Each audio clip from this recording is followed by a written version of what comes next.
Hello बच्चों, चलिए प्रश्न पढ़ते हैं। यदि ए बराबर पुस्तकालय की सभी पुस्तकों का समुच्चय, बी बराबर गणित की सभी पुस्तकों का समुच्चय, सी बराबर इतिहास की सभी पुस्तकों का समुच्चय, डी बराबर भूगोल की सभी पुस्तकों का समुच्चय, तो संबंधों की सत्यता या अस्थिरता की जांच कीजिए। सी उप समुच्चय या बराबर है।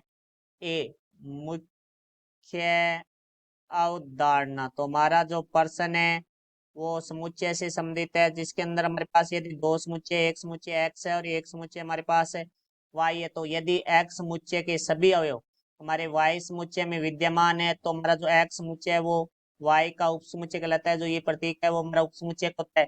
और यदि जितने अवयव एक्स समुच्चय में है उतने अवयव वाई समुच्चय में है और दोनों समान है, अवयव अवयव भी समान है, तो हमारा एक्स है वो समुच्चय है वो वाई के बराबर हो जाता है। तो ये एक्स है उप समुच्चय या बराबर है वाई के। तो इस स्थिति में हमारे पास है एक्स के जो सभी के सभी अवयव हैं वो हमारे पास समुच्चय वाई में विद्यमान होंगे। तो अब देखो हमारे प्रश्न के बारे में बात करते हैं। तो प्रश्न में हमें सी उप समुच्चय या बराबर है ए की बात करनी है, तो हम यहाँ ए और सी को लिखते हैं। तो ए बराबर हमारे पास है पुस्तकालय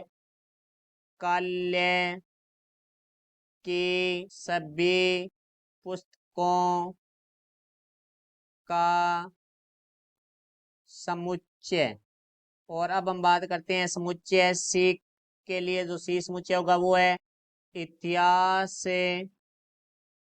की सभी पुस्तकों का समुच्चय। तो यहाँ से देखो भाई हम बात करते हैं तो सी समुच्चय और ए समुच्चय के लिए। तो देखो सी में तो सिर्फ इतिहास की है हमारे पास और ए में पुस्तकालय की सभी पुस्तकें हैं। तो पुस्तकालय की सभी पुस्तकों में हमारे इतिहास की पुस्तकें भी तो शामिल है। तो इसका अर्थ हुआ कि जो सी के सभी अवयव हैं वो हमारे ए में विद्यमान है। तो इसका अर्थ हुआ कि हमारा सी उप समुच्चय या बराबर है एक। तो ये हमारा कथन सत्य है, क्योंकि सी के सभी अवयव है वो हमारे ए में विद्यमान है। इसका अर्थ हुआ किसी उप समुच्चय है ए का। तो ये हमारे प्रश्न का उत्तर हुआ। मैं आशा करता हूँ समझाया होगा। धन्यवाद।